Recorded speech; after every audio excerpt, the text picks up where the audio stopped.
naglalamig mo sa lugar na ito. Nagpapakumbaba po kami, inaayos po namin ang mga bagay na natutunan namin mula sa mundong ito. At muli po kami nagpapatulong Panginoon sa iyo sa liwanag ng iyong mga salita. Lord Holy Spirit, kayo po pumusap sa bawat isa. In Jesus' name, Amen. Okay. Week 1 po, nakarali ko po, na-overview po ni Ate Giselle yung 5 purposes. Tandaan niyo pa po? Yan. Pero bago yung sinabi yun, sino po parang dito yung makakasunod sa ating day-to-day na pagbabasa o pag-devotion? Taas nga po yung kamay. Ayan, mabuti naman po. Sa hindi pa po nakakasunod, punta po kayo sa page, sa group natin. Nandun po pinopost every day yung mga devotional po natin. Unang-una po ay pinipicturean muna, tapos saka nag-video po yung mga videos po natin, yung mga nag-volunteer na mag-video. Binabasa lang naman po yung topic for the day. Yan. Una po, gusto natin bigyan pansin, God has created everything with a purpose. Nilikha natin sa lahat ng bagay na may layunin. Kahit yung langgam, gabi po, meron bigla nahulog ng buwit dun sa sink sa pastoral. Tapos, sabi ko, bakit ka tumalong dyan? Kasi siguro dahil may nilaban dun sa hindi siya naka-push doon sa daan niya. Napakalong siya. Kasi nagulat siya sa akin, bigla ako natin eh. So, alit pa rin yan dito. Pagtalong niya sa sink, hindi siya makaalis. Kaya siya nang gano'n. Tapos sabi ko, ang galing sa'yo. Ano ba yung sa'yo? Tapos muna, siya ko ng kaldero. Pagtakot ko ng kaldero, titignan ko anong gagawin niya. Kasi ako, pag lumaki ito, magiging peso dito, diba? Ganyan. Tapos, binusan ko ng tubig. Pagtagal ko ng kaldero, kita ko sa nililin. Ano ba ginagawa sa akin? Binusan ko ng tubig. Okay, niya. Hindi ko na tinangkat, kasi kawa na ako. Kasi nililin na siya. Nasaan ko, okay, na lang. Pag naka-ice ka dyan, nakatalong ka mula dyan, manaya ka na. Nakatalong ka mula dyan, tagal, hindi bago makatalong. Kahit yung talaga, may purpose ko. Hindi ko na sinabi kaya gawin yung ginawa ko. Ano daw yun? Baka daw yung ako. Pero,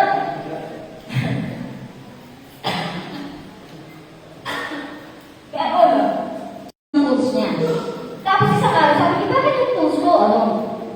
Nakakawan. Iniwanan ko ng kalat. Nakakawan yung tools niya. Kasi araw-araw ko na yung gano'n nangyari. Iwan niya nilagyan niya ng CCTV. Ewan ko na kayo sa Facebook post ko yun. Tapos nung makita niya, may dagang pala na nililitis yung kalat niya, nilalagay sa isang tray sa malapit. Hinahawan talaga, walang naiiwa ng kalat, kahit pa mga kumbon, mga ganyan, mga course. Iniipon niya. Diba nakakatuwa kasi buti pa yung daga, marunong maglinis. Diba? Siguro dahil dadaanan niya yung mga daan, so nililitis niya. Pero lahat ng bagay na nilisanan niya, simula ka, may purpose.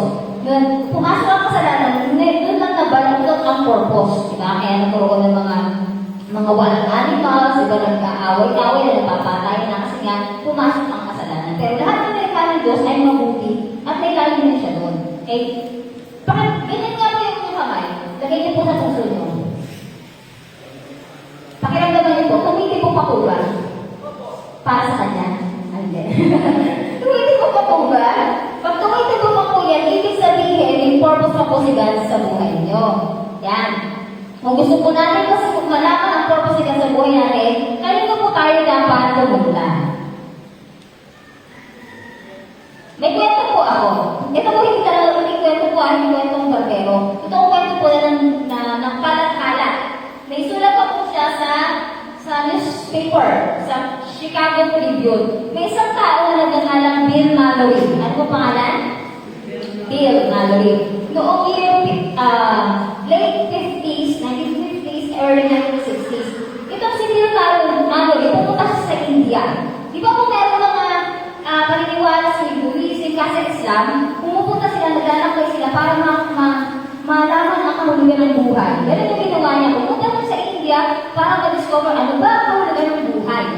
Pero, nabigo siya. Hindi pa rin tatuan ang kahulugan ng buhay. Nung papauwi na siya, may napansin siya na nakasulat sa gas station. At i-send paki-post niya po na picture. Meron nakasulat sa gas station. Hindi ko tanda kung Chevron nga yung gas station. Pero in the 1950s pa, tsaka 60s, nag-research ako sa internet. Sabi ko, parang hindi naman nakalagay sa Chevron. Parang ibang gas station. Ayan, nakalagay. Nakalagay doon, as you travel, as. So, ang ginawa niya, kada dadaan siya sa gas station, sabi niya, teka, as you travel, as. Makapagtanong ka. So, parang punta niya, sabi niya, pwede ko magtanong, kasi nakalagay din as you travel, as. Sige po, pwede po magtanong. Sabi niya, ano ba ang purpose ng buhay? Yung unang nakatagal ng tanong niya, sabi niya, ay, sorry po, bago lang po ako dito. Yun yung sagot ng una. Sa sunod na pinuntahan niya, tapos sabi niya, yung sa susunod naman, sabi nung staff doon, ay, parang wala naman po yan sa manual namin. Yun yung pangalawang sagot sa kanya. Tapos, yung ikalawang pinuntahan niya, tinitigan lang siya. Kasi tinitigan lang siya, tapos kinindatan. Sabi niya, okay, tinitigan talaga siya, tapos kinindatan. Tapos, ang ginawa, nilinis yung kanyang windshield. Yan. Lahat na pupuntahan niya sa Chevron gas station na yun, hindi sila makasagot. Kaya lang sa kanila, nililinis na yung kanyang kotse. Yan. Tapos, yung nangyari, nakauwi na si Bill. Nakareceive siya ng tawag. Sabi ng customer relations, naiintindihan po namin na tinatanong niyo po yung aming mga dealer. Tapos hindi po kayo nakakatanggap ng satisfactory na sagot. Ang gawin niyo po ay ganito. Sumulat po kayo mismo sa company. Sa aming corporation. Para po masagot nila yung tanong niyo. Lagay niyo po ng stamp. Yan. Tapos kailan nga nagawa niya? Nasulat siya. Nilagay niya, what is the purpose of life? Sinenta sa Chevron Gas Company. Tapos, weeks later, katapos sa ilang linggo, bumalik yung sulat. Alam niyo naman ang sulat? Bumalik sa kanya? Saan yun? Anong laman? Ang laman doon, credit card. Umutang ka na lang. Hindi na yung sasagot, umutang ka na lang. So, saan ka?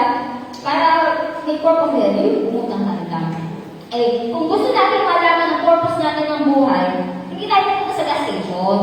Okay? Hindi tayo pupunta sa isang talk show, hindi tayo pupunta sa isang libro na makakatulong sa atin o sa self-help book. Eh, kung pupunta tayo at hahanapin natin yung purpose ng buhay natin, pupunta tayo sa gumawa sa atin. At sino gumawa sa atin? Si Ganda. So, sa kanya tayo pupunta at dun sa binigay niya ng manual. Ano yung manual na binigay niya? Ano yung manual na binigay niya sa atin?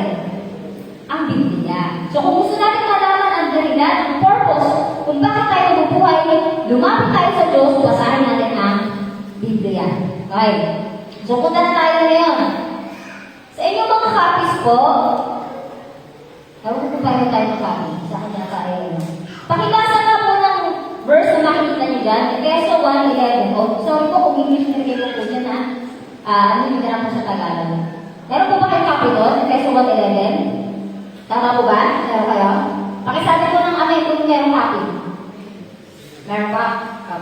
Pwede po pabasa? 1, 2, 3, go. It is in Christ that we find out who we are and what we are doing for. Part of the overall purpose is working out in everything and everyone. So, kay Kristo po, malalaman natin kung sino tayo at para kanino tayo nabubuhay. Ito ay bahagi ng pangkalahatang layunin niya para sa lahat at para sa lahat. Kasi sa lahat ng tao, para sa lahat ng bagay. Ang lahat ng bagay, ang universe na to, ang earth na to, tayo mga tao, mga hayop, mga halaman, lahat yan ay may purpose. Okay? Sa Bible, meron pinagit na rin ang purpose.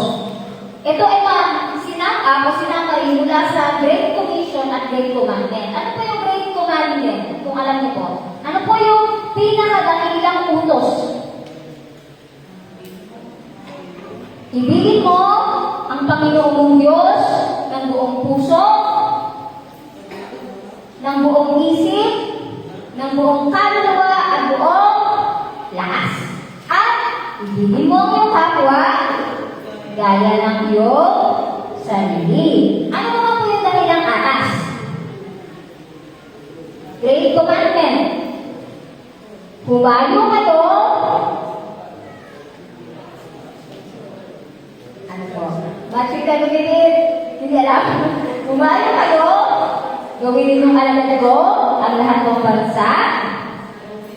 Bautismohan sila sa pangalan ng Ama, ng Anak, at ng Espiritu Santo, at tumuhan silang sumunod sa lahat ng ipinag-iunod sa inyo. Yun po yung kabuuan, itong 5 purposes po na pag-aaralan namin. Pinagsama-sama po yun. Punta tayo sa point number 1, unang purpose po natin, God planned me for His pleasure. Pinlano ako ni God, nilikha ako ni God, noon pa man, hindi pa nilikha ako doon, nasa isip na ako ni God para sa kanyang kasiyahan. Eh, mamaya, i-elaborate naman, ano ibig sabihin nun? Para sa kasiyahan ni God. Okay, may verse po tayo nilagay dyan, sa Revelation 4:11, Awit 1:49-4, yan, Efeso 1:4, saka Mateo 22:37-38, saka Hosea 6:6. Hindi ko na po ito babasahin kasi baka magtagal po tayo sa introduction. Eh, basahin niyo po sa bahay po kayo yung mga Bible. Kasi English po yan, tingnan niyo po sa Tagalog. Baka po magtanong kayo, bakit iba't iba yung version? May NLT, GN, Lugus po yun, Message, NIV, Living Bible, NLT. Kasi po, para ma-compress, kasi minsan ito, malalim dito mas mababaw. Yan ang kinukuha yung mas mababaw at mas maintindihan po natin. Okay. So the first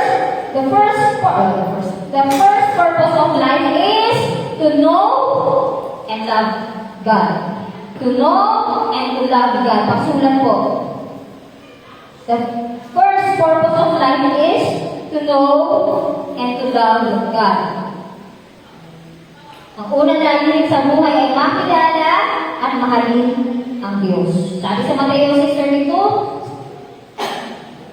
some people think the most important thing in life, they don't know God. As a Timothy 6:21 po pala yun. Tapos sabi sa Matthew 6:32, people who don't know God are always worrying. Paano mo masasabi hindi mo kilala si God? Or parang hindi na okay yung relasyon mo kay God? Or parang hindi ka ganun nakapokus kay God? Or hindi tiwala kay God? Nag-worry ka. Sino po dito ang madalas mag-worry? Yun. Isang indication daw na hindi natin kinikilala si God kasi nag-worry tayo eh. Okay? Pangalawang purpose. God, nakasip po ba kayo? Ay, malapat dito sa ano. Yung una, God planned me for His pleasure. Hindi po kaya i-listen. God planned me for His pleasure. Pangalawa, God formed me for His family. For His family. Hinubog ako ni God, nilikha ako ni God para sa kanyang pamilya. Okay? Sabi sa Efeso 1:5, God's unchanging plan has always been to adapt. So, ang plano ni God ay kahit ampunin sa pamilya ng Diyos.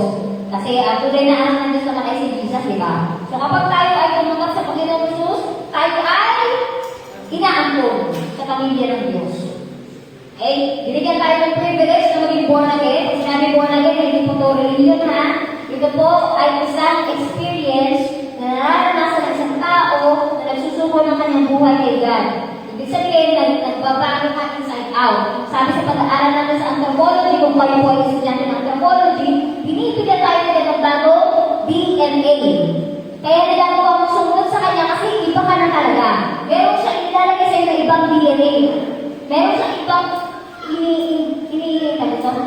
parang saan ay, sa computer ay pinoprogram sa'yo. Kaya nakakasunod ka na. Yung Holy Spirit kasi nasa iyo na. Okay? Makikita po natin yung reference na yun na God formed me for His family sa first Timothy 3:15, sa 1 Peter 2:17. Yan, makikita po natin dyan. Next.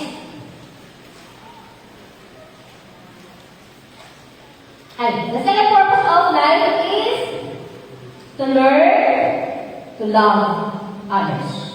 Kasulat po, the second purpose of life, nasa second page na po tayo, sa likod. The second purpose of life is to learn to love others.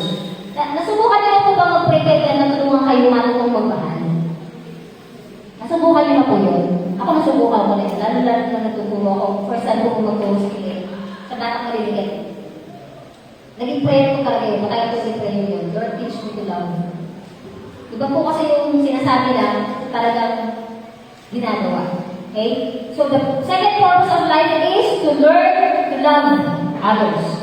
Yan. Sa Romans 12:5, we belong to one another and each of us needs all others. Ito po ay matatalakay sa susunod na linggo. Ito purpose number 2. Pangatlong purpose, God created me to become like Christ or to become like Jesus. God created me to become like Jesus, to become like Christ. God created me to become like Christ. Like Jesus. Hindi niyo po spell ang Christ, Jesus na lang. Okay. Makikita po natin sa Romans 8:29. Okay, bago ka pa nilikha, ang purpose ni God, i-change ka, maging katulad ka ng anak niya. Okay? Ipapaliwanag na naman po sa susunod pa natin ng pag-aaral sa February na. February na po yun. Tama ba? February na po. Yan. Makikita din po natin sa Colossians 1:15, sa Philippians 2:5, at sa 2 Corinthians 3:18. Nasa notes niyo po yan ha. Pakikita na lang po pag-uwi niyo ng bahay sa inyong mga Bible na Tagalog. Okay, the third purpose of life is... Tama ba ako sa isip?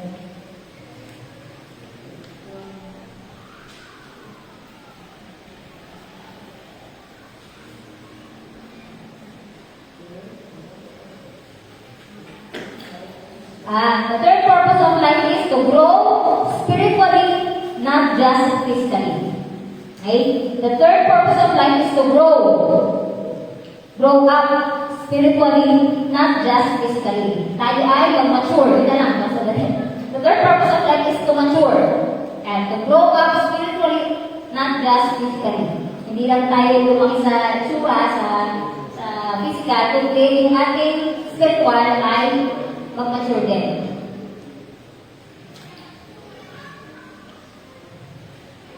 Third purpose of life is to grow up spiritually, not just physically.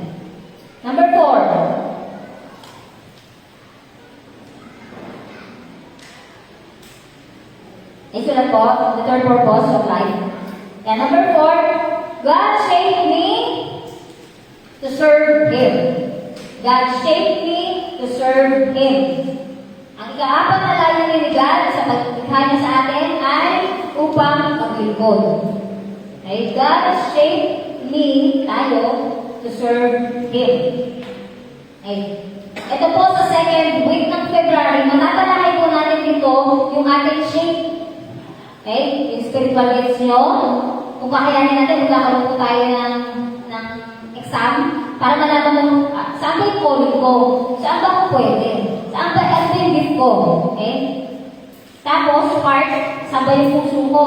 Ano ba yung kakayahan ko? Abilities, personality, experiences. Okay? Lahat po kasi ng ito na nasa SHAPE ay magagamit ni God para tayo ay maglingkod sa Kanya through the church.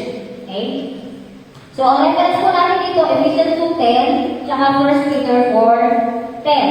So, the fourth purpose of life is to serve God by serving others. To serve God by serving others. To serve God by serving others. The fourth purpose of life is to serve God by serving others. Yan. Panglima na po, para sa kasi introduction. God made me for a mission. God made me for a mission. Nilikha ako ng God dahil meron akong isang mission. Meron akong kailangan gawin. Hindi ako tagabukas ng upuan ng church. God made me for a mission. Yan. Makikita po namin ito sa John 17:18, Proverbs 29. Yung PR po niyan ay Proverbs sa Tagalog Kawikaan. Proverbs 8:2, 2 Corinthians 5:15, Psalms 34 verse 8, and Matthew 11:28-30, ano po sa Acts 10:35. So, basahin niyo po agad ito sa bahay, sa inyong mga sariling Bible. Okay, sa baba po niya, copy niyo, kung papansin niyo po, meron po diyang prayer. English nga lang po yan. Pero pwede kung silent prayer na lang po. Okay? Kung sa tingin nyo ay hindi pa kayo nabubuhay para sa purposes ni God sa inyong bubuhay, maganda po na nanalangin tayo na, Lord, gusto ko pong tuparin yung purpose mo sa aking buhay. Mula sa oras na to, gusto kong mahalin ka, gusto kong maparakalan ka, tulungan mo po ako, katulad ng Panginoong Jesus, tulungan mo po ako mag-serve sa'yo, tulungan mo po ako ang sabihin sa iba para maging part din sila ng yung family. So, ito po ay personal na prayer nyo, gawin niyo po ng buong puso kung talagang naisip kong mananasan ang purpose ni God sa inyong mga buhay. Okay? So, again, next week po ay yung second purpose natin. Ngayon po tayo sa ating purpose number 1. So, medyo mahaba yung introduction natin. Okay, purpose number 1 po tayo. Punta po ulit tayo sa Revelation 4:12. Ay, pakibigay po ng second ano. Ayan na po. May second handout po kayo.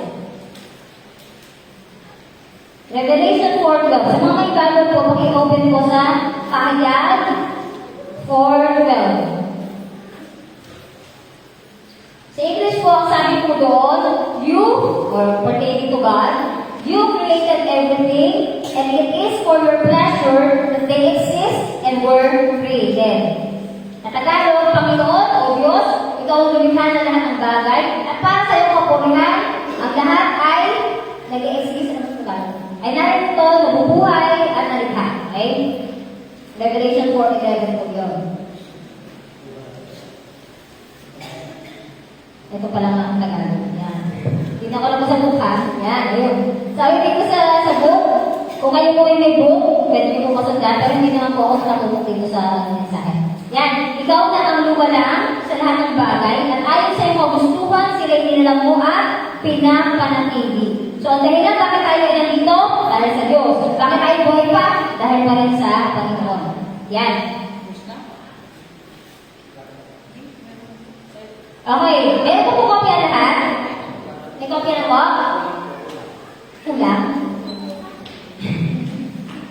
Mamaya po, try namin pahabol kung kaya. Pero kung kaya din naman, kung maaari po, pakipukopya na lang sa laptop. Yung handout sa nakalagay nasa documents. Yan. Ay, gano'n ka lang kapit ba? Ipakiplas na lang. Okay, punta po tayo sa Revelation 4:12. Hawak po ng corpen nyo. Pagbilugan po ang salitang pleasure, for your pleasure. Kita niyo po sa taas, ay may underline pa nga. Yung may underline na for your pleasure. Pakibilugan po. Anong ibig sabihin kaya noon? Okay?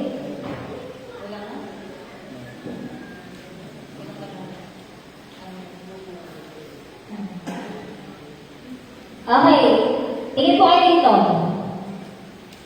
Nilikha tayo ng Diyos para mahalin.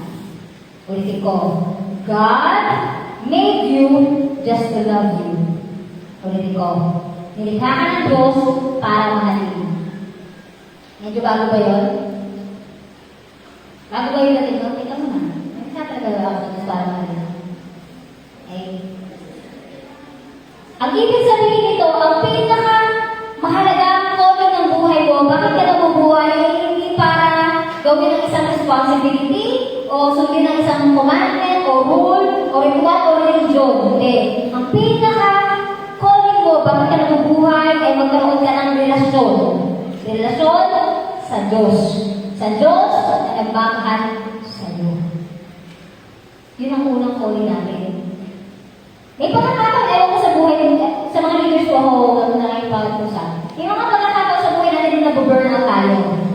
Ang isang dahilan doon kasi nag-focus tayo sa ginagawa natin at hindi sa relasyon natin sa Lord. Nag-focus tayo sa tao at hindi sa Diyos. Okay? Pero ang katapusan ng lahat-lahat, ang pinakapangunahing dapat natin bigyan ng bigyan ay relasyon. God made us to love us. The first purpose of your life, God wants to enjoy a relationship with you. Ulitin ko po yun.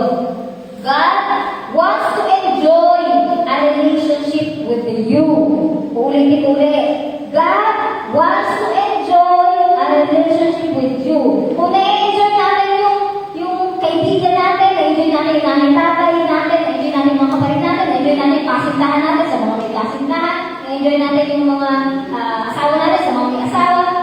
Si God, ganun din, ang gusto niya, ma-enjoy niya yung relasyon mo sa Kanya at relasyon niya sa iyo. Okay? Sa iba kasi, akala nila ang Kristyanismo ay religion. No, Christianity is not a religion. Ang kaibahan ng Christianity, hindi siya katulad ng ibang religion na parang gagawin mo kasi dapat gawin mo. Hindi. Okay? Hindi ganun yun. Pag ginawa mo ganun yun, ay religion na nga para sa iyo yun. Okay? Christianity is not a religion. Hindi yung gumagawa ng do's and don'ts. Dapat ganito, dapat gano'n, dapat ganyan, dapat ganyan. Hindi po patungkol yun doon. Ang tunay na Kristyanismo ay about relationship with Jesus. Okay? Pinadala ng Diyos Ama si Jesus para magkaroon tayo ng relationship sa Kanya. Kamusta ang relationship po natin sa Panginoon? Kinausap ba natin siya kanina pag-isip? Nagabi ba, bago ka nagulog, kausap mo siya? Sa araw-araw pa ka nakausap mo siya? O nasa isang tabi ka lang siya? Okay? Dahil ang Diyos ay pag-ibig, gusto niya na matutunan mo at ma-experience mo yung love niya. Diba? Gusto niya yun. Kasi love siya eh. Hindi siya mayroong love, tayo meron tayong love. Pero siya mismo ay love.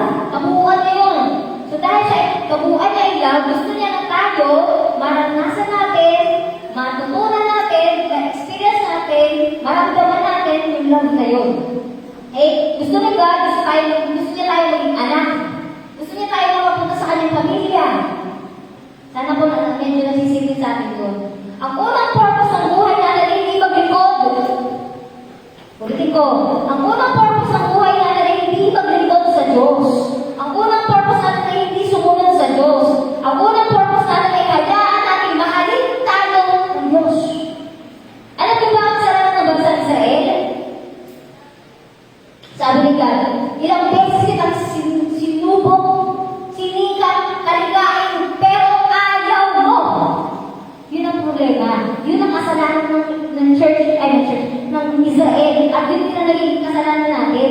Ilang beses tayo gusto niya happy ni God, ilang beses tayo gusto papuntahin ni God sa kanya, pero ayaw natin siya makialam sa buhay natin. Ayaw natin siya. Diba? Pero yun lang yung gusto niya mangyari. Let me love you. Meron ba nakapagsabi sa inyo doon? Let me love you. Ganun na sinasabi ni God sa atin, let me love you. Let me love you. Okay? God wants us to allow Him. Hayaan mo kung mahalin kita. Hayaan mo kung provide sa iyo. Hayaan mo ako. Ganun. Okay? God did not create us in the first place to do something. Hindi tayo nilikha na sa kamaw na dahil gusto niya may trabaho sa earth. Hindi eh. Kaya siya nilikha na tao para may trabaho sa earth. Hindi. Kaya nilikha ang earth para sa tao. Pero, hindi niya nilikha ang tao para magtrabaho sa earth. Okay? Diba? Yung benefit, ginawa na niya bago na yung tao. Okay? He created you in the first place to receive, not to give. Again, ang gusto ni Lord, tumanggap ka lang. Tanggapin mo lang. Okay? Hayaan mo lang. Hayaan mo mahalin ka na. Hayaan mo siya lang bahala sa problema mo. Hayaan mo lang siya. Kapag naiintindihan na natin itong katotohanan na to, matatransform yung buhay natin kasi madalas nag-start tayo masyado eh. Diba? Nagigiligas talaga tayo. Sana mo doon. Nagigiligas tayo kasi ang iisip ko, kailangan gawin ko to, kailangan ganito, kailangan ganito. No! God just wants us to allow Him to love us. Okay? Hayaan lang natin siya. Okay? God is love. And He made us, the entire universe na nakikita natin, para maging receiver ng love niya, ng grace niya. Ngayon, kapag na-receive na natin yung love na to, ito yung maglalagay sa atin sa relasyon sa Kanya. Hindi mo ba mamahal ng isang tao napakamahal na mahal ka? Diba? Siyempre, magre-receive po kayo yung love na yun. Nagre-respond tayo ng pagmamahal din sa Diyos kasi nararamdaman natin yung sobrang pagmamahal niya kasi nararanasan natin yun.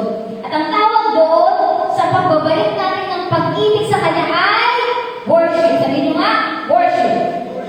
Again, worship. Minsan kasi akala natin sa worship, tayo mo mag-worship sa Lord. Kakanta. Diba?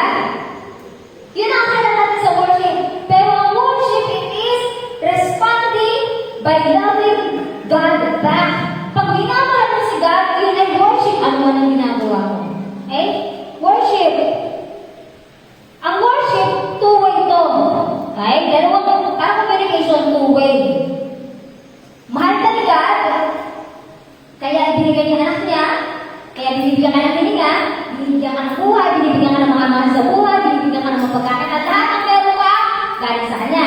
Bakit? Mahal ka niya eh. So, binibigyan niya sa'yo, eh, ano ang response ko? Minamahal mo siya. Diba? So, yun yung worship. Ang problema nga, pag sinabi natin worship, yun nga, singing, o kaya, mga kung anong ginagawa natin sa church, diba? Pero ang worship, ito ay hindi lang yun. Di ba meron tayo ng I give you more than so heart of worship, di ba? Pag wala na yung music, kakanta ka pa ba sa kanya? Worship is not songs. Although it can be, ba pwede. Pero hindi ito yun. Hindi lang ito yun, di ba?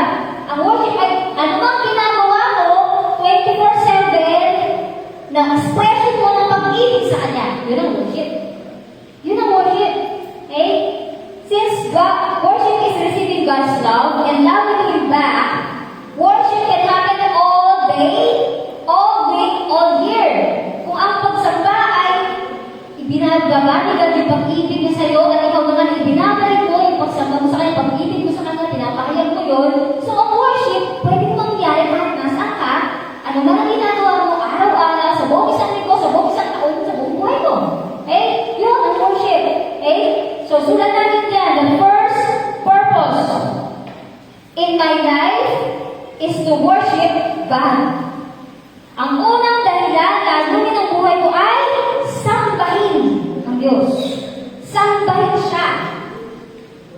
Sambahin siya. May mga kilala ko, ako din naranasan ko yun, parang dumating tayo sa punto natin, wala na tayong magawa. Parang napapagod ka na. Pag dumating ka sa punto na yun, tandaan mo, isa lang ang hindi God. Worship me. Just love me. Kasi kapag ginawa mo yun, nag-overflow ulit yung lakas sa'yo. Hindi mo alam bakit gano'n. Kasi pinupunuan ka na ng love niya din eh. Diba? Worship. Sabi sa Romans 12:1,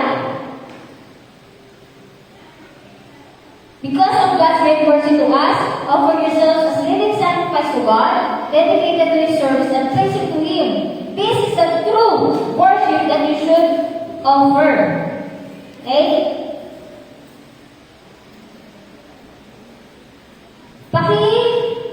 Bilugan na po yung salitang because.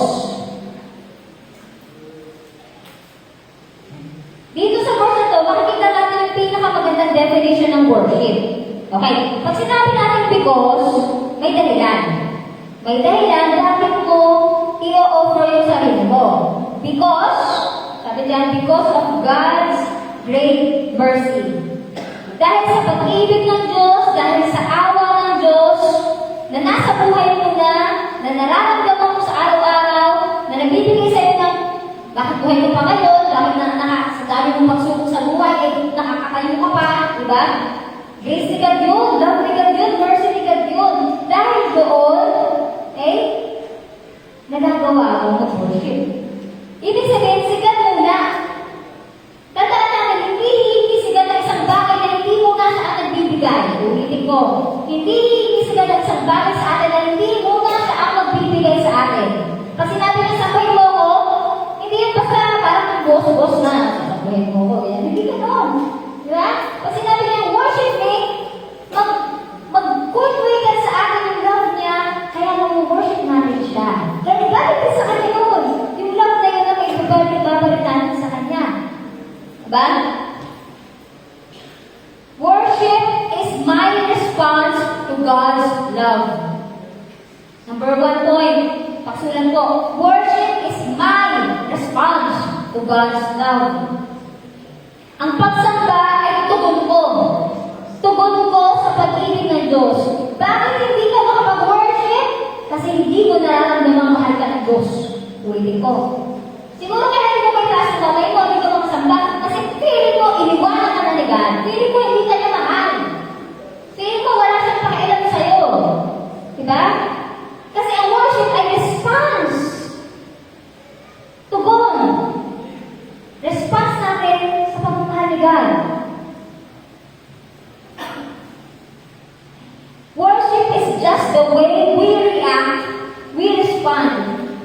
God kapag nararamdaman natin yung pag-ibig niya sa atin. Okay? Kaya pag minsan dumating sa point in life na parang hindi mo nararamdaman yung pag-ibig niya, bumalik ka sa krus. Bumalik ka sa ginawa niya para sa'yo.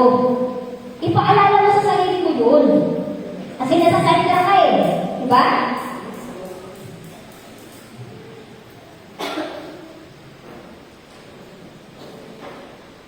Okay. Pangalawa, dahil ang worship ay two-way, nagre-respond tayo, pabalik kay God.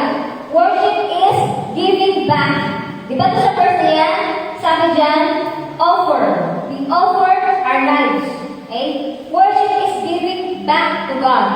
Binibigyan niya tayo, lahat ng physical natin pangangailangan, spiritual natin pangangailangan, emotional natin pangangailangan. Okay? Lahat yun, yung pinoprovide ni God. And ang ating response is to offer. Ialay yung buhay natin as a living sacrifice. Isang buhay na sacrifice. Sacrifice kasi mahirap, di ba? Sacrifice. Mahirap. Pero dahil yung love ni God ang nagtukoy ka sa atin, nagagawa natin ialay. Dahil nga yung mercy niya, nararanasan natin, naiintindihan natin, nagagawa natin na i-offer ang ating mga sarili sa Panginoon. Okay? May kakilala mo ba kayo na isang tao mayaman? Di ba ba po, Pasko, ang iyang regaluhan? Tama? Kasi naisip ko, ano ba bibigay ko dito? Nasa kanya lahat? Tama po? Kung iisipin natin sila, napakayaman na nila, di ba? So bakit, ano ba bibigay natin kay God? Nasa kanya naman lahat, eh, buhay natin, ganyan naman eh. Di ba? Alam niyo po ba may tatlong bagay na wala sa God na pwede natin ibigay sa kanya?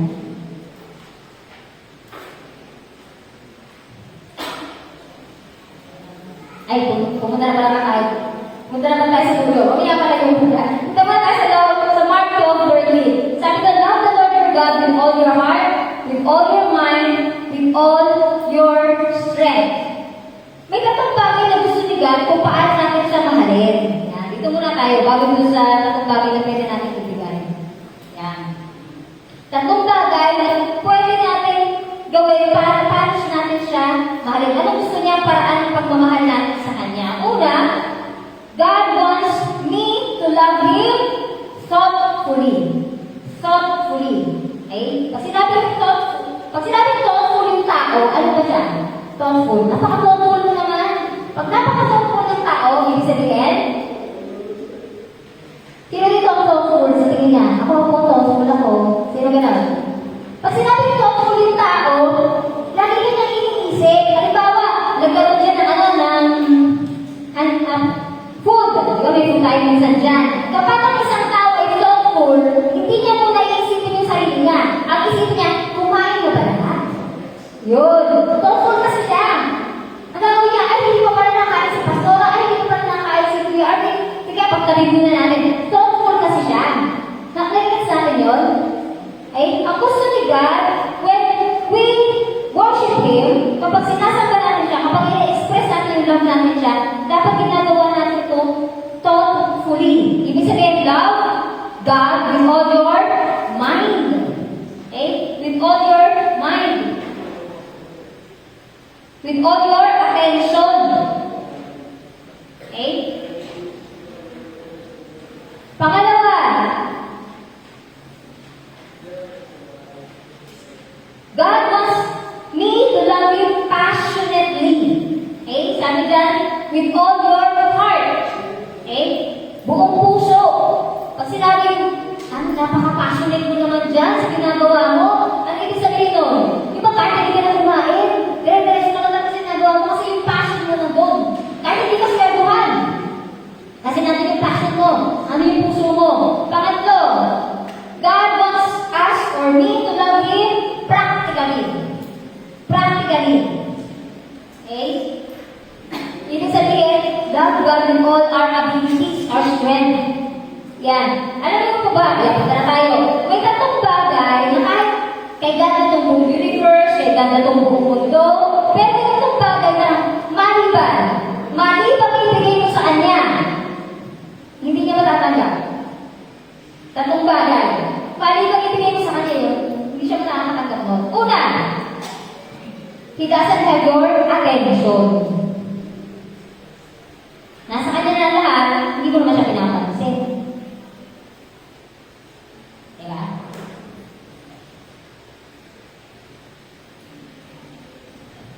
Attention. 3 things God doesn't have unless I give Him. Tatong bagay na wala sa God, malibang ibigay ko sa Kanya. Okay? Una, attention. Attention. Attention. Pag sinabi attention, ibig sabihin, focus ka doon sa nagsasabi sa'yo ng attention, nabihingin ng attention. Okay? Loving God with all our minds is giving Him attention. Kapag minamahal natin siya ng buong kaisipan, ibig sabihin, binibigyan natin siya ng attention. Pangalawa, affection. Eh, wala si God ng iyong affection unless ibigay mo. Affection. Ano ba sa Tagalog affection? Pagpapahalaga. Tama ba? Pagpapahalaga. Tama ba? Correct niyo po ako. Okay? Pag sinabing affection, buong puso. Meron kang damdamin ang kasama doon. Pangatlo, God doesn't have unless I give them to Him my ability. Ability. Wala sa God yun kasi nasa iyo nga yun eh. Unless bigay mo sa Kanya. Hindi niya magagamit yun unless ibigay mo sa Kanya. Okay? Again, attention, affection, ability. Nakakasunod po? Ayan. Okay. Punta tayo sa isa-isahin natin yan. Worship, nasa next ano naman tayo, sa kabilang part ng inyong notes. Worship is focusing my attention to God. Okay? Ano ba yung worship? Tatlong bagay yan. Worship is focusing my attention to God. Again, worship is focusing my attention to God. Sa iba pong mga religion or sa iba mga practice, meron silang tinatawag na meditation. Ewan ko kung alam nyo yun, yung mga nag-yoga. Diba? Ang ginagawa nila, empty your mind. Empty your mind. Mga gano'n, diba? Ewan ko kung ano sa inyo. Alam nyo yun. Diba? Tinatanggal daw kung ano yung nasa isip, ganyan, ganyan, ganyan. Pero, kay God, hindi ganun ang gusto niya. Okay? Hindi ganun ang gusto niya. Hindi niya gusto na, alisin mo lahat. Parang ganyan. Hindi ganun ang gusto niya. Ang gusto niya, mag-focus ka sa Kanya. Okay? Ang gusto niya, mag-focus ka sa Kanya. God wants us to worship Him thoughtfully. Hindi yung parang wala ka sa sarili. Diba? Gusto niya naka-focus ka. Okay? Hindi yung parang kapag nag-pray sa worship, sumasayaw ka, tumataas mo kami, pero hindi mo naiintindihan ang ginagawa mo. Ibig sabihin, hindi thoughtfully yun. Kumakanta ka, mahal na mahal kita, Panginoon. Pero hindi mo iniisip yung lyrics. Hindi mo naiintindihan yung lyrics. Nag-lyrics mo natin yun. Isang kasi ganun tayo. Makakanta ka na lang, makapagsabi ka na lang, di ba? Makagawa ka na lang, pero hindi mo iniisip. Ang gusto nila, isipin mo yung ginagawa mo. Yun ang worship. Pag sinabi mo, mahal kita, sundin mo, ipakita mo talagang mahal mo siya. Totohanin mo, sa isip mo, talagang mahal mo siya. Eh, sa puso mo, talagang mahal mo siya. It takes care of our mind focus on God. Kailangan yung isip natin nakatuon kay God. Siya yung iniisip ko habang kumakanta ka, hindi si crush mo na tumutugtog dito sa unahan. May kilala ko na yun. Diba? Hindi po dito si Church na to, okay mo talaga. Sa ibang church yun. Totoo yan sa ibang church, kasi nag-open yun sa akin. Nauses ka siya. Ayan.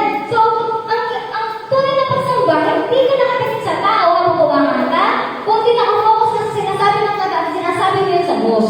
That is worship. Kasi you are worshiping God with all your attention. Okay? Not just motion, hindi na kilos, pero iniisip mo talaga. Okay? Sino po dito ang nagpalagpepre ay naka-autopilot? Alam niyo autopilot? Sino alam niyo autopilot? Pag naka-autopilot ka na mode, yung mga sa aeroplano, ano nangyayari doon? Nangyayari ka, di ba? Hindi siya nagalaw, hindi siya nagalaw. Kasi yan lang, autopilot, wala ka ginagawa yung ano doon, yung pilot doon, basta akin na lang siya, dire-diretso lang yung takbo doon, kahit hindi na galawin. Okay? Ngayon sa tayo naka-autopilot na mode pag nagpe-pray. Paano ko yung autopilot na mode na nagpe-pray? O, pray lang. Lord, thank you for this food and this is amen. Natry niyo ba? Basta ka lang sinabi, hindi mo inisip yung sinasabi mo. Nakikita natin, kasi nasanay ka na sabihin. Halimbawa,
puso, you have looked deep into my heart.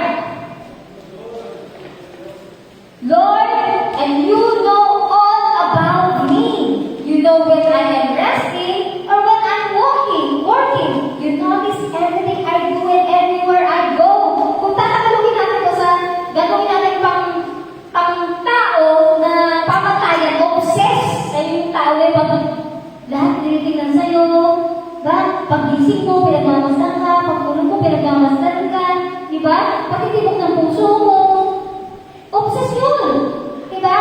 Pero alam niyo ba, si God ganun sa atin.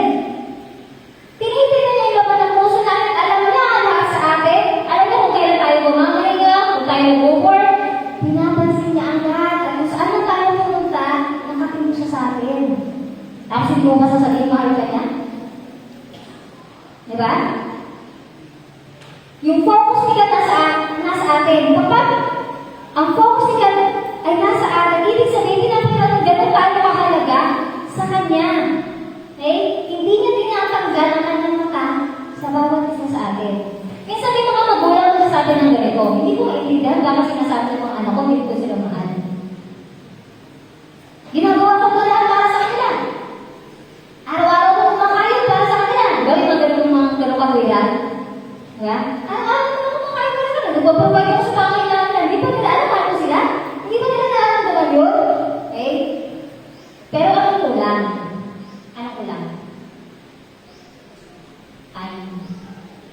Quality time, attention. Attention. Ang love kasi ay mayroong isang aspeto ng quality time. Attention. Hindi porket meron kang ginagawa para kay God, okay na yun. Yung quality time mo sa kanya, kamusta? Yung attention mo para sa kanya, kamusta? Diba? Ganun din kahit sa tao. Diba? Merong quality time na hinihingi.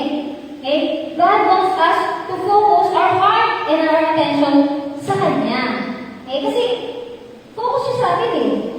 At kung sa iba, parang infatuation yung sobrang sa isang tao, kay God, hindi, nagbabago yun. Sa iba, nawawala din yun eh. Diba? Ngayon, crush na crush mo. Gusto mo, pag-ito, ibang pag-ipas sa ilang taon, wala na. Kasi infatuation, di ba? Pero kay God, hindi nagbabago yung nararamdaman niya para sa atin. Namatay pa nga ang Panginoon Jesus para sa atin, di ba? So, hindi nagbabago yun. Kahit nga nagkakasala tayo, alam natin, nagagalit na kagad sila. No. Hinahabol pa rin tayo ng kanyang pag-ibig. Ganun siya fokusan. Ganun niya tayo panghan. Okay? Paano tayo ma-develop yung focus natin kay God? Paano ma-develop na yung heart natin, yung attention natin ay nasa Kanya?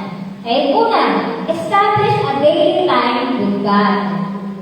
Establish a daily time. Nasa musip mo yan. Daily time with God.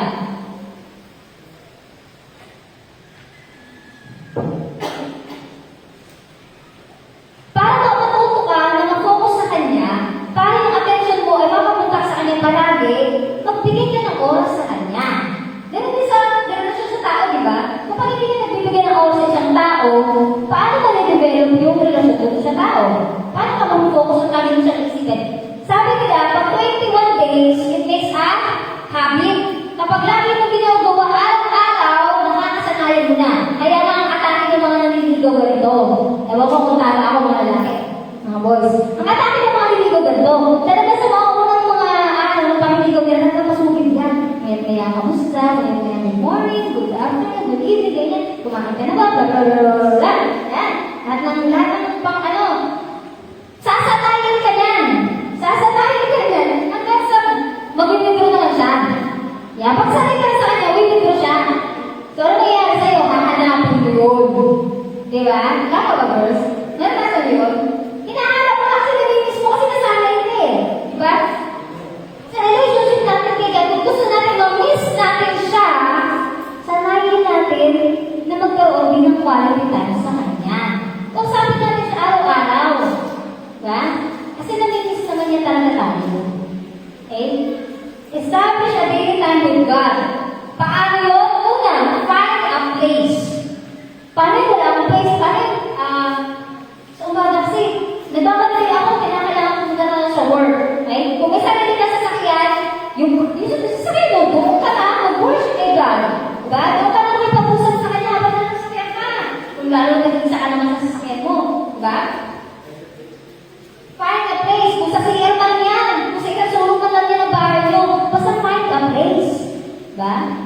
Pero kung kaya mo magpunta sa isang lugar na talagang mas okay, bawa sa isang field o ano man, talagang makapag-focus ka sa kanya, pumunta ka, kahit a place.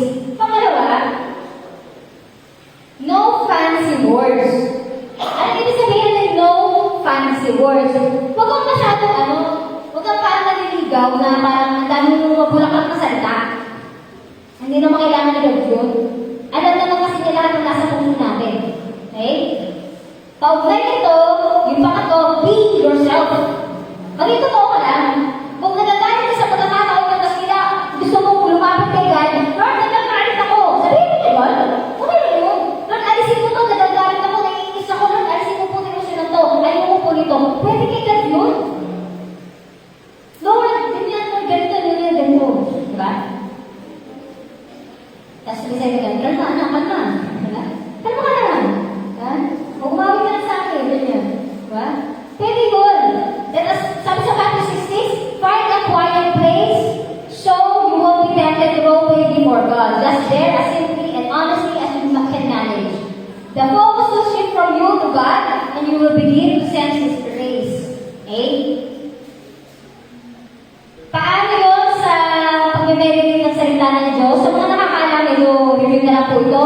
SOAP. Kapag po kayo nagbabasa ng salita ng Diyos, isulat niyo po yung scripture o yung talagang pinasa niyo. Kaya maganda po kapag kayo nakikipagtagpo sa Panginoon at may ballpen naman kayo at notebook, sulat niyo. Gamitin niyo palagi para matandaan niyo kung sasabihin ni God. Or kung nasa work kayo, hindi nyo maiwasan na ano kayo, make sure meron kayong gadget na may notes nyo kagad ko. Pangalawa, observation. Ano yung gustong sabihin ni God sa pamamagitan ng binasa nyo? Pangatlo, application. Paano mo may isasabuhay yung labasa mo? Yung salita ng Diyos. Panghuli, prayer. Ano pwede mong ipanalangin kay God regarding sa pangungusap niya sa'yo? Kapag nasanay po kasi tayo na kapag nagbabasa tayo ng salita ng Diyos, ay mismo tayo, naghahanap tayo ng ano yung gustong sabihin ka sa atin, paano natin i-apply yun, nagiging active yung ating communication sa Kanya. Okay? Ano gusto ka nun? Nakalagay niya sa Isaiah 3:6, perfect peace. Sabihin niyo nga, perfect peace. Ulit ko. Ilag na kayo. Sabihin niyo nga, perfect peace. Yan. Paano na nagkakaroon ng perfect peace? Kapag ang ating kaisipan ay nakapako sa Kanya. Okay? Nakapako sa Kanya. Nagpako na namin ang kaisipan natin sa Kanya para may peace. Okay, number 2, worship is expressing my affection to God. Worship is expressing my affection to God.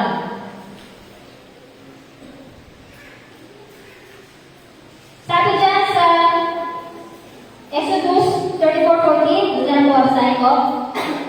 He is a God who is passionate. Pakabilib ko yung passionate.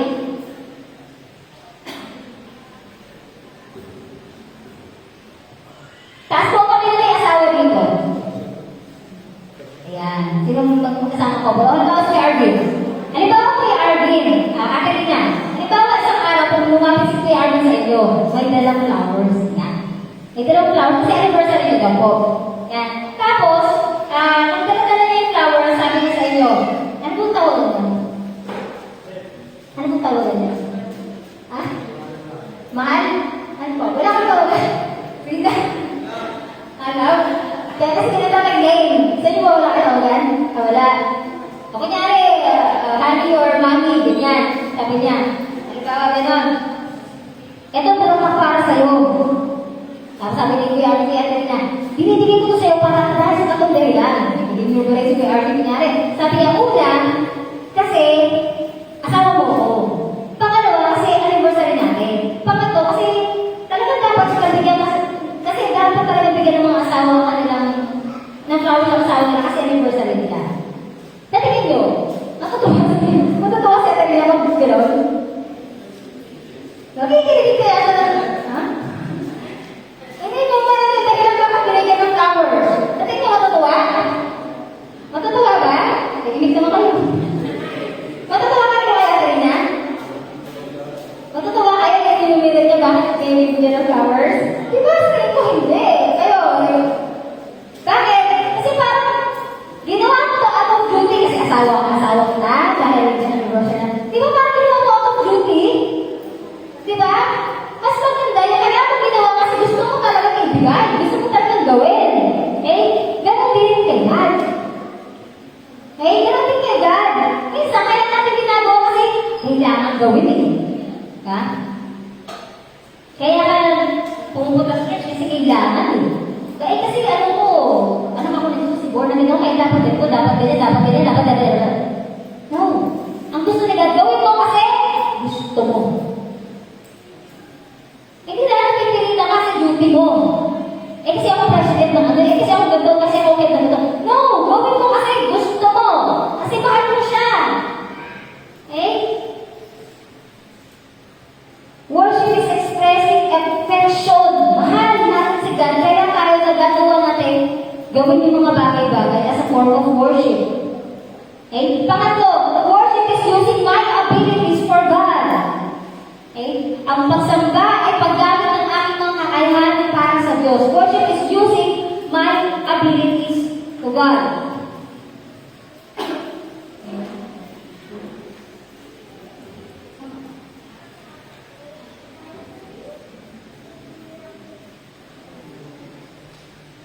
Tama ko ba? Nasa number 3 tayo. Parang wala ako. Okay.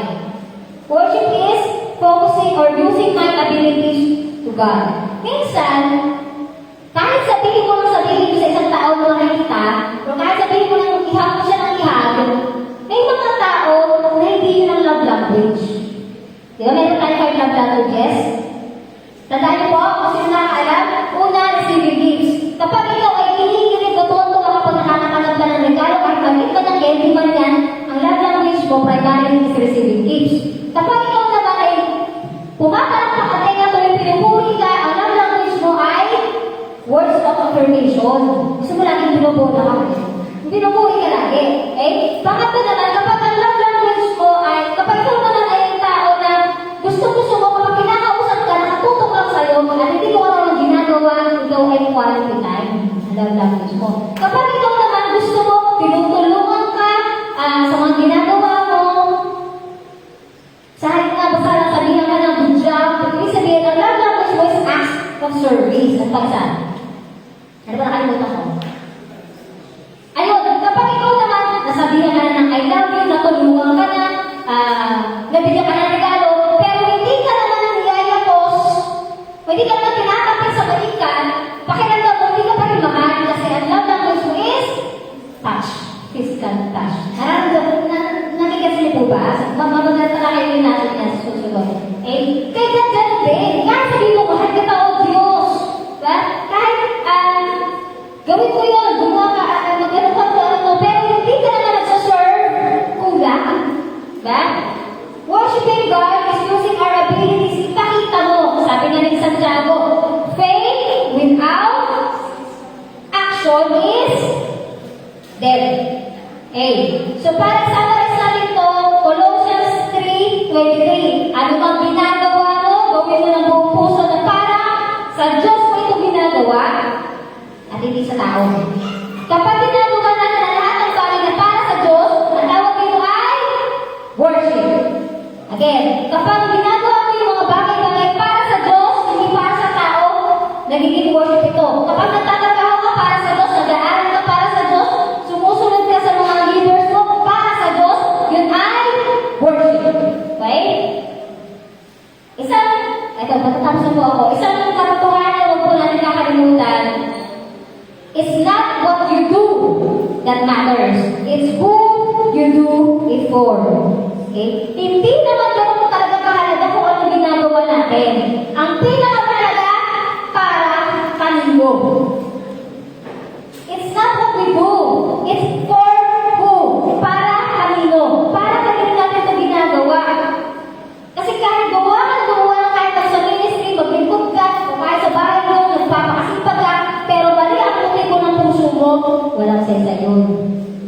Diba? Para lang pala sa sarili mo, para sa ka. Diba? Para ka, para isipin nila, ay, ang galing mo, ang pakasipin mo, ay, ang bagal mo naman. No! Ginagawa ng tama para sa Diyos. Para natin malalaman para sa Diyos, kahit isurin na tayo ng kahit sino, i-offend na tayo ng kahit sino, tuloy ka pa din. Kasi para sa kanya yun, hindi mo para sa tao. Okay? So, 2 Corinthians Romans 5:7, basahin nga po natin sabay-sabay. Ulit. Wala na. Yung ulit ko nakalagay dyan, pakibasa po sabay-sabay. So, we make it a goal to please Him. Okay? Wala nang ibang pinakamagandang layunin sa buhay maliban sa makilala at mahalin ng Panginoon. Yun lang. Lalabas sa'yo kung saan ang ginagawa mo. Kung ang layunin kung bakit ka nabubuhay, gusto mo siyang makilala, hindi ka mapapagod. Diba hindi ka titigil sa pagbabasa ng Bible kasi gusto mo siyang makilala eh. Ba hindi ka tatawa rin kasi gusto mo siyang makilala. Gusto mo siyang mahalin. Eh, yan din po ang unang dahilan bakit tayo nilikha. Ang maranasan ng pag-ibig niya at mahalin natin siya. Tayo po yung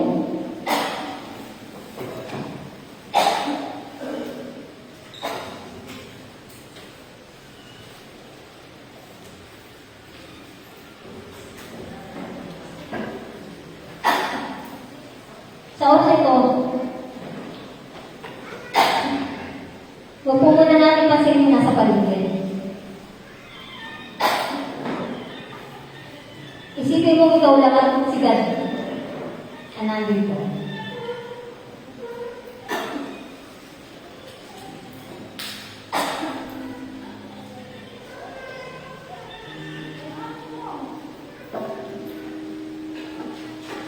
Kausapin mo siya. Mahal na mahal ka niya. Ayaw niya na nakikita mong parang nawawalan ka ng pag-asa. Ayaw niya na nakikita na parang lugmok ka. Na parang hindi ka na makabangon. Ayaw niya nun. Dahil na sinabi niya sa mga Israelita, ilang beses kitang gustong kalingain pero ayaw mo. Kaya sa oras ko, payagan natin sila.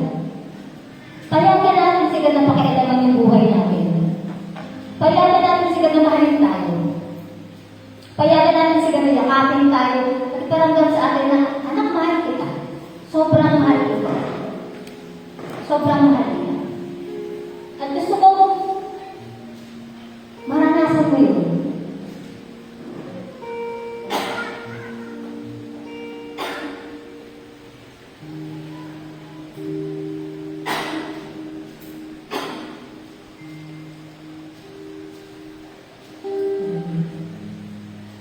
Kausapin ko natin siya.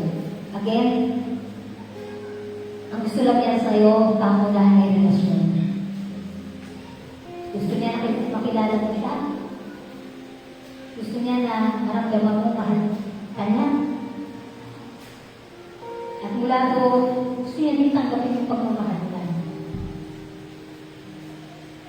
Gusto niya ma-enjoy mo yung presence niya. Dahil habang na-enjoy mo yung presence niya, yun yung tuntunay na pagsangka. Yung na-enjoy mo siya, na-enjoy ka na. So,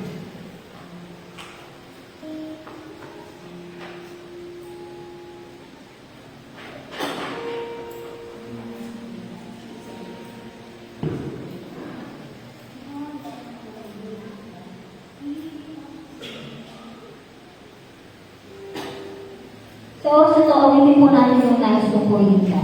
Ito po ay Tagalog version ng I just want to praise you. Kaya sa pag-awit po natin ito, or kung hindi niyo po alam yung kanta, pero hindi pong pakinggan na lang, sabi po ito sa kanta, nais kong purihin ka.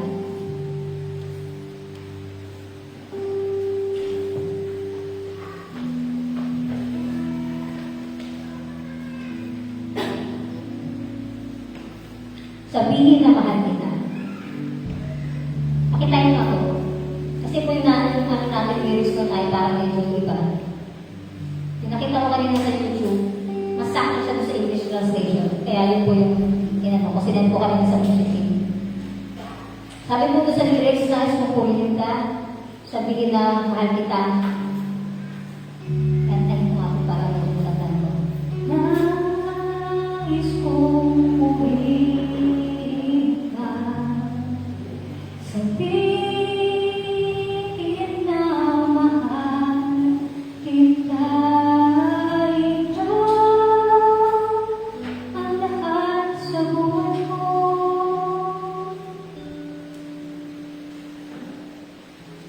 Nais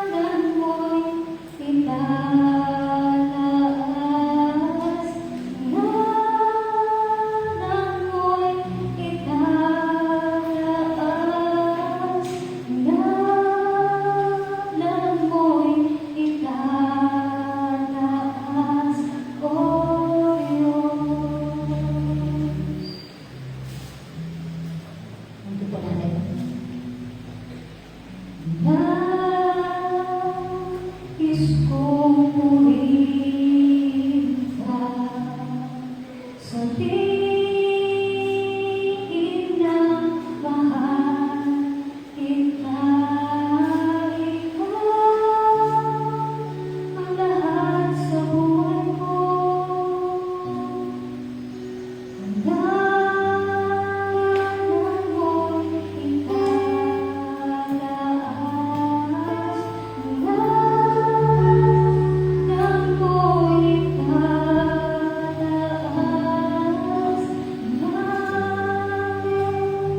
Hangganan mo'y itataas. Oh, Diyos. Sabi natin ko kayo?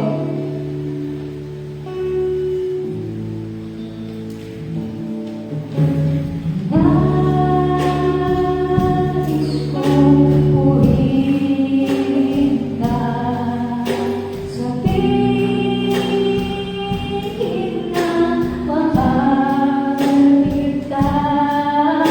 Ikaw ang lahat sa buhay ko. Hangganan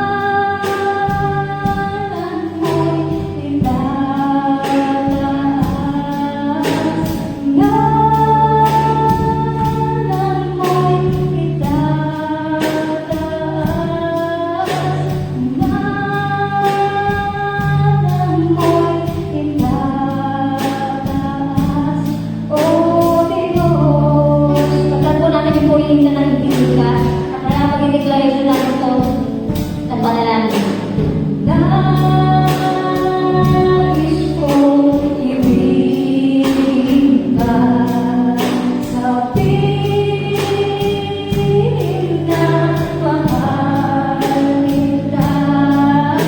Ikaw ang lahat sa buhay ko. Hangganan mo'y itataas. Hangganan mo'y itataas. Hangganan mo'y itataas. Oh Diyos, kanta po natin sa Sumba, yung word na purihin ka, sabay natin ng Diyos. Nais ko ay sumamba sa tingin na mahal kita. Ikaw ang lahat sa buhay ko. Hangganan mo'y itataas.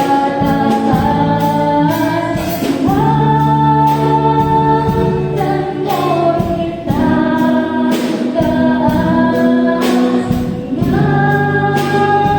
Hangganan mo'y itataas. Oh, Diyos, ito ba ito na sipurihin ka? Nararamdaman mo at gusto kong nararamdaman ko ang Panginoon.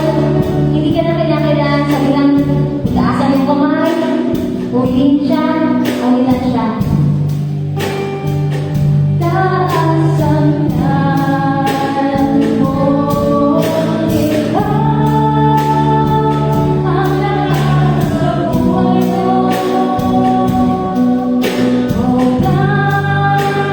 Hangganan mo'y itataas.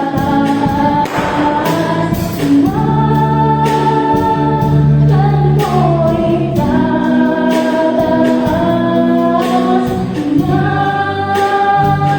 Hangganan mo'y itataas. Oh Diyos, Panginoon, patuloy kami nagtataas ng aming mga kamay sa iyo.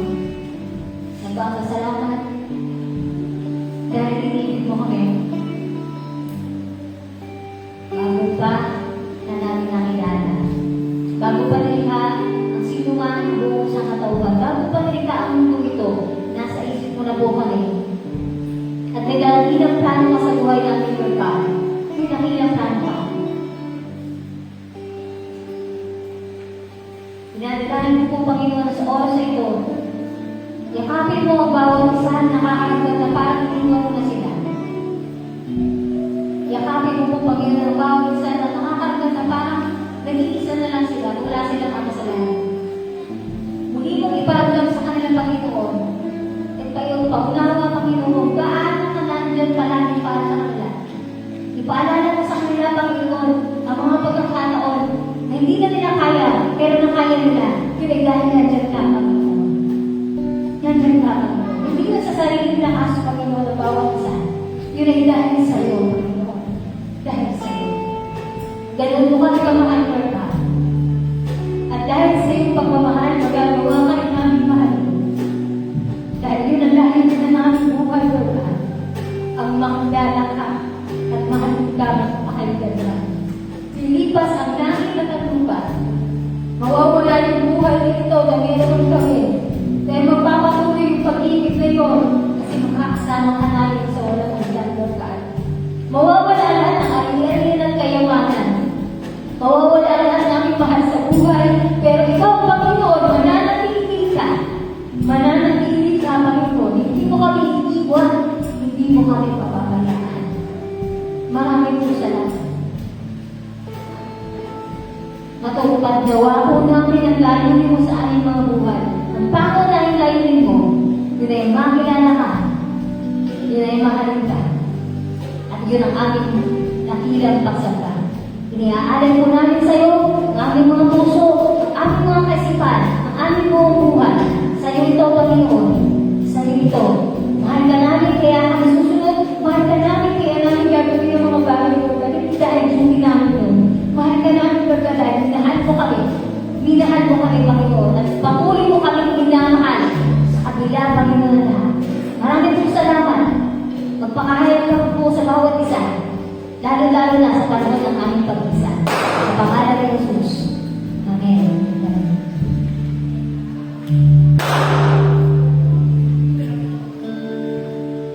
Sige po, kayo po ay mga kaupo na.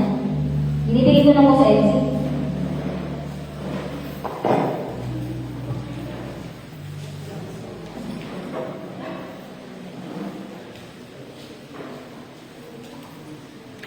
Salamat po sa Panginoon. Marami po tayo natutunan po. Naalala ko noong, di ba noong ligayan ng Diyos na lahat ng bagay. Ito na niya yung mga kailangan ng tao.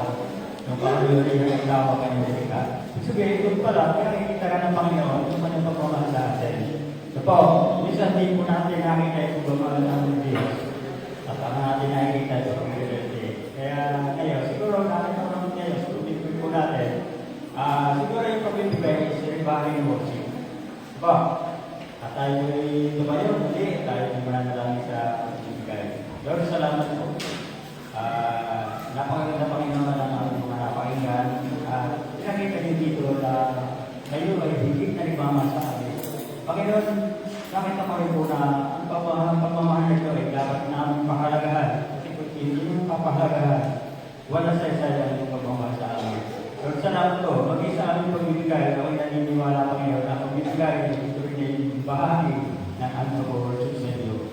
Salamat po Panginoon, ang nagbahan ng Panginoon na ang pagbibigay ay susi ng pagpapala ng bawat isa. Kaya ang dalangin na bawat mga business, pagpalali ng pagkaingatan, ilayo sa mga pagkalugi, ang mga naghahanap buhay, ilayo sa iyo na lakas, pag-iingat, at ang lahat ng mga sariling business, pagpalali ng Panginoon. Naniniwala po kami na kayong Diyos na tumawag sa bawat nagbibigay, kaya kami naniniwala din na ang pagpapala ay sumasagana sa bawat bukas palat ng bibigay. Kaya namin pinataas, pinataas ko. Kung ay manalangin sa pangalan ng Diyos. Amen.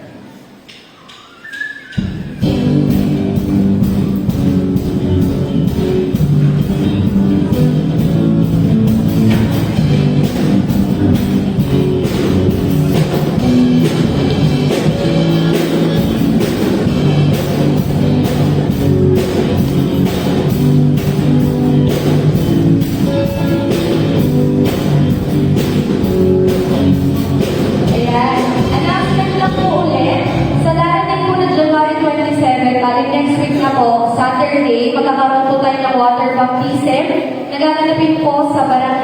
Sales? O Wawa ba yun? Kasi yung dagat po doon, ano?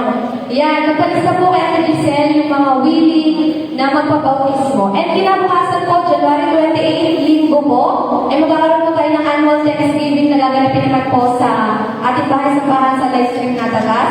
Ang deadline po ng 115 na para sa registration ay ngayon po. Kung hindi po kaya, ay kahit kalahati po, and then yung kalahati ay through Gcash po na isasend po kay Ate Giselle. Yun lang po. Ay, ang oras po ng ating water baptism ay 9 a.m. and ang ating naman po annual Thanksgiving ay 3 p.m. to 5 p.m. Ay, ang mga kabataan daw po may meeting daw po mamaya. So, yun lang po para sa announcement.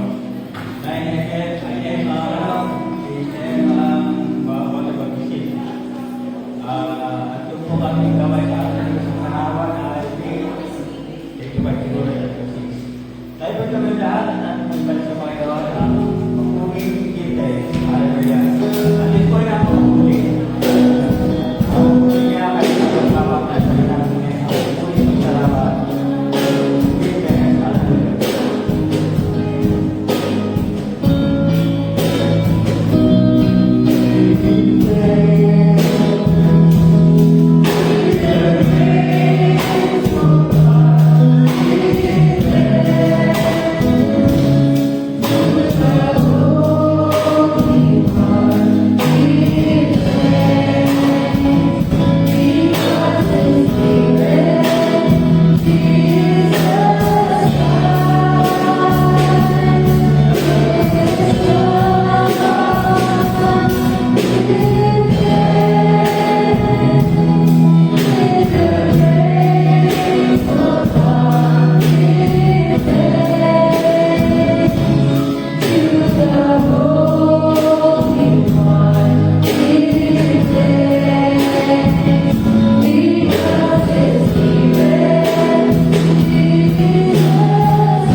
Hello.